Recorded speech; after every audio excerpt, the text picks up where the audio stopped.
জয় জগন্নাথ। রাধে রাধে। ভগবান সৃষ্টিকর্তা যখন আমাদের সৃষ্টি করেছিলেন তখন বলেছিলেন যে দুটো জিনিস তোমাদের কঠিন প্রসাদ হিসেবে গ্রহণ করতে হবে। কোন দুটো কঠিন প্রসাদ? এক হচ্ছে অতৃপ্তি আর দুই হচ্ছে দুঃখ। আমরা ভগবানের প্রসাদ খেতে সবাই ভালোবাসি। মন্ডা, মিঠাই, ভোগ, সুস্বাদু খিচুড়ি প্রসাদ এই সমস্ত খাবার জন্য আমরা অপেক্ষা করে থাকি কখন প্রসাদ পাবো।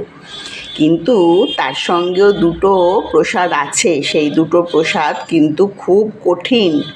যে দুটো হচ্ছে, এক হচ্ছে যে অতৃপ্তি আমাদের মধ্যে যেটা কাজ করে, আর দুই হচ্ছে দুঃখ।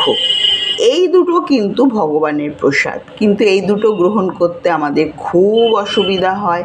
প্রত্যেকের, আমারও আর সবাইয়েরও। মানে এরকম নয় যে আমি বলছি বলে আমার নয়, তা নয়, সবাইয়ের জন্য। কেন? মানুষ যতই পাক তার তৃপ্তি কিন্তু হয় না, আর হবেও না। এটা তো ভগবানেরই লীলা।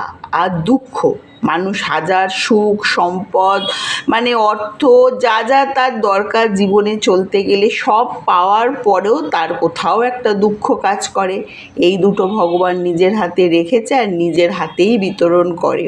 বাকি ভগবানের মুখের প্রসাদ কিন্তু নিজে হাতে দেয় না, বাকি এই দুটো কিন্তু ভগবান নিজের হাতেই পরিবেশন করে। তাই ভগবানের দেওয়া সুখ না চাইতেও আমরা অনেক সুখ পাই, কিন্তু সেটা বলি না যে ভগবানই দিয়েছে। যেই দুঃখ দিয়ে দিল বলতে শুরু করলাম আমার কপালে এটা ছিল, হা কপাল আমার কি হলো। কিন্তু দুটোই তার দেওয়া, সুখটাও তার দেওয়া, দুঃখটাও তার দেওয়া।